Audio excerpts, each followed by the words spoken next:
Greetings, sir. How are you? You well? I'm good. I'm all right. I'm all right. How are you?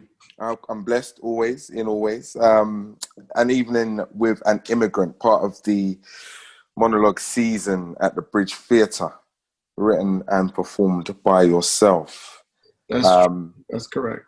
I'm looking forward to it. I've got a ticket on hold for myself, and I'm not boasting. I'm literally just that excited. I haven't seen it, so I can't wait to tell.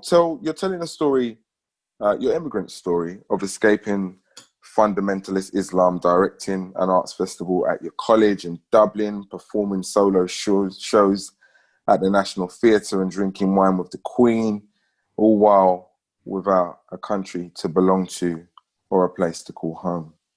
So, That's a very nice, succinctly written copy. I think I need to thank my PR guys more. I don't rate them. no, they've done well. They've done well because it informed me on what I'm in for to a degree. Sounds loaded. Can't wait till you impart that on the stage and expand on that for me. Um, I don't know. I think where the show is much funnier than that suggests. Suggests like it's wild, it's deep, it's profound. Maybe it is to some people, but the audience spend most of the time laughing as I'm telling the story, which isn't to underplay the how serious the topic it is, particularly living in the UK, particularly living in a time where we are governed by right-wing politicians who increasingly demonize the weak and the vulnerable, many of whom are the immigrants who live among us are trying to escape France or Europe and to make it here to meet family, friends, and loved ones who provide safe spaces for them. So the show strikes at an important time in the midst of the coronavirus pandemic, where we laughed and demonized those people and used them as scapegoats for the failings of this government. But at the same time, it feels like a comedy show, and I'm just reading poems and telling stories whilst explaining my own immigration story to the audience. I think it's a hilarious, difficult journey about trying to find home. That's it, really. That's Right. it. I think I'm not, I don't particularly think my story is that unique. Maybe it is to do with the drinking the wine and going to Buckingham Palace and all that jazz. But everything else are just things that most immigrants I know of have suffered or struggle against constantly. And there are hundreds and thousands of immigrants who are in the same boat, who have sailed the same choppy waters that I have, escaping their homes and trying to fight to get the Home Office, and the litany of clerical errors, and how lives are just pieces of paper which they routinely burn or destroy or throw away, like they did with so many members of the Windrush generation and the subsequent kids. And my story is mirrored or reflected in all of those stories. I don't think it's particularly unique. Maybe the only unique thing is that I'm able to tell it and I have platforms to do so, but the story in itself, there are thousands. I'm a run-of-the-mill immigrant. Yeah. Okay, well, I wouldn't quite describe you like that, not in terms of your achievement, but there aren't too many, award-winning poet, performer, playwrights amongst immigrants. Maybe they get to be recognised, and I guess that's essentially what you're saying. How Yeah. have you found this period Of just in terms of contributing to your creativity or taking away from it? Especially as it's such a pivotal historic period in history. Oh, it's been wild for me. It's been hard. I'm an incredible sociable person and I do way too much, even at the best of times, even my fallow creative periods. I organize events. I own two companies. I curate, I teach, I lecture, I travel. I have creatives right across the world who I collaborate with on a daily. And the period meant that I couldn't do any of those things. It was just me in my flat in South London, slightly going mad. I'm such a tactile person that my hugs are legendary. And I give great. I know people come to find me just to get an Inua Ellams hug, and I couldn't hug anyone. So the emptiness was profound for me, the emanating, the lack of it. And also, I have friends who have passed away because of the coronavirus. Brother Ty, the rapper, a musician from Brixton, was a friend of mine. In fact, he was supposed to do an event with me last year. We're going to work together this year, and all of that passed. And one of the brothers I worked with when I was researching Barbershop Chronicles passed away after he got to see the play when it was live streamed from the theater. So those are two people who are close to me, collaborators, friends, brothers I dined with, who I've lost over the period. And then the financial impact of this has also been quite drastic. I've lost maybe 70% of my income, and the theater industry is in tatters pretty much. The coronavirus was designed to kill us. You know, the theater, you sit in a room with complete strangers for 2 to 3 hours at a time. The doors are locked in. You're all inhaling and breathing together.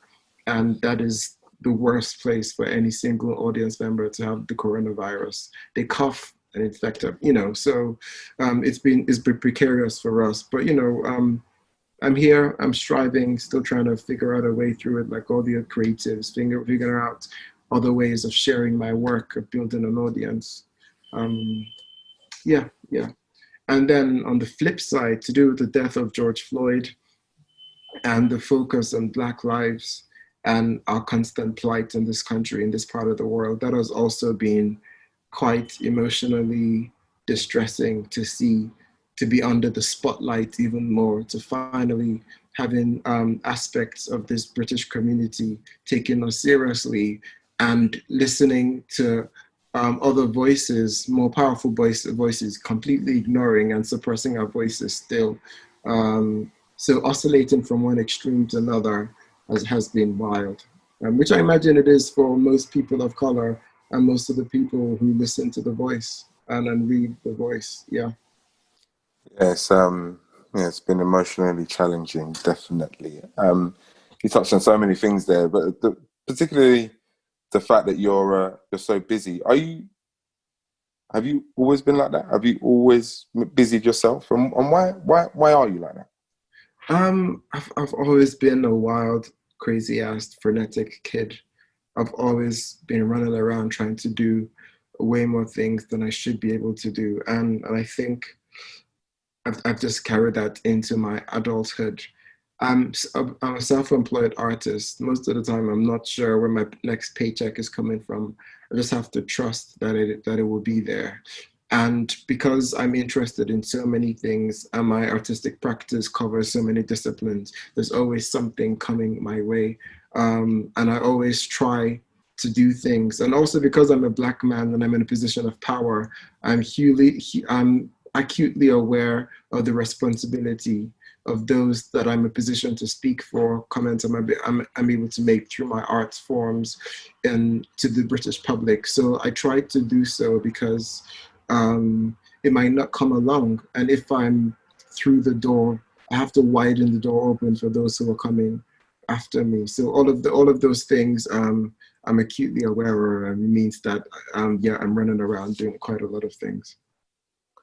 Yeah, yet to hit 40, you're winning. So let me just tell you that much. In regards to drinking wine with the Queen, not many get to do that. Was it good wine?